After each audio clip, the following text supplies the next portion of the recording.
This is from Encyclopedia Brown and the Case of the Carnival Crime.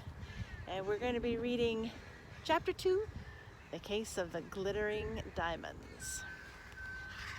And here's a picture right here of a very glittering diamond. During the year, Encyclopedia helped his father solve crimes. When school let out for the summer, he helped the children of the neighborhood as well. He opened a detective office in the family garage. Every morning after breakfast, he posted his business sign outside the garage. He kept his fee to only 25 cents. Encyclopedia Brown was sitting in his agency, reading the business section of the newspaper. There was an article on the stock market, quoting some financial experts. Half of them thought the market would go up. The other half thought it would go down. There was also an item about an Idyllville man who had started a company that made triangular-shaped cardboard boxes. Encyclopedia was wondering what kind of company he might start for himself when he heard a voice in front of him. Buy low, sell high, and never be afraid to leave some of the profit for someone else. These words of wisdom were uttered by Dollar Bill Posada. He was in the 6th grade. Everyone called him Dollar Bill because he was careful with his money. He always had his eye out for good investments. Encyclopedia put down the newspaper. That's sound advice. Dollar Bill smiled. The trick is knowing when the right moment has come. He took out a quarter and put it down on the empty gasoline can. I won't waste your time with small talk because time is money. Good to know, said Encyclopedia. Bill went on. I'm here for a reason. I want to hire you to check out a new opportunity I've just heard about. Bugs Meany is selling shares in a diamond mine. Bugs Meany? Encyclopedia groaned. Oh no. Bugs was the leader of a gang of boys called the Tigers. They were so underhanded that sometimes they had trouble raising their arms over their heads. This could be a great opportunity, said Dollar Bill. If what he's claiming is true, I could double or triple my investment in no time. If I know Bugs, said Encyclopedia, he'll be the only one making money on this. In that case, said Dollar Bill, we'd better investigate at once. They found Bugs standing in front of the Tigers Clubhouse, an unused tool shed behind Mr. Sweeney's auto body shop. A crowd of kids had gathered around him. Bugs was talking about the diamond mine Dollar Bill had mentioned. You know how women wear diamond engagement rings, said Bugs. A crowd of kids sounded off to let him know they did. Some of those diamonds found in this mine are too big and heavy to put on a finger. You'll barely be able to lift one with 2 hands. Is that all diamonds are good for? Asked the little kid in the front. Bugs said, No, they're using machines and other things, believe me. It won't be hard to find a home for any diamond dug out of this mine. The kid in the front still wasn't satisfied.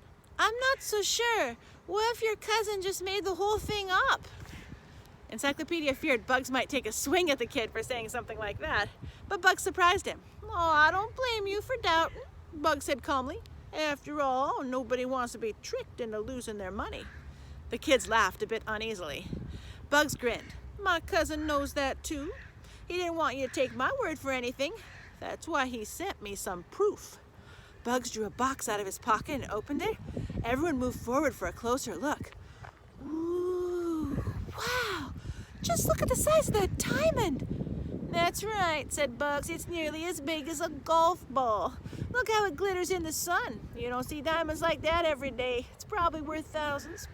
My cousin didn't mind sending it to me because it's one of the smaller ones. If diamonds like that are the small ones, why do they need us? The first kid asked.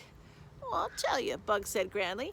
The way my cousin explained it, the diamonds don't come out of the mine all polished and everything.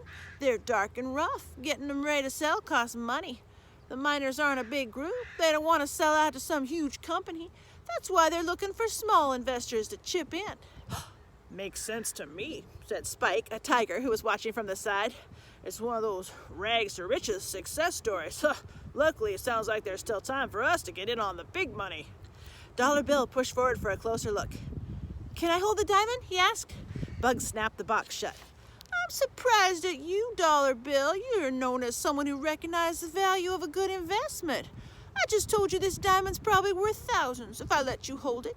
You promised to be careful, but then everyone else is going to want to hold it too. What if one of you slipped and dropped it or just scratched it while passing it around? The diamond could be ruined. Sorry, Bugs, Dollar Bill apologized. I don't know what I was thinking. He turned to Encyclopedia. It seems like Bugs has thought of everything. This is the time to act fast. You mean run as fast as you can, Encyclopedia said. That diamond is a fake. How does Encyclopedia know? And it says turn to page 78 for the solution to the case of the glittering diamonds. Maybe you have an idea of how we could be sure it's a fake. Aha! Solution to the case of the glittering diamonds.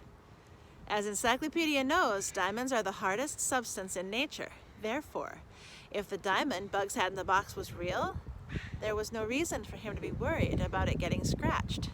Since he was worried, the diamond was clearly a fake. When faced with this fact, Bugs admitted that he made up the story so the Tigers could afford to buy supplies to make their own baseball diamond. Case closed.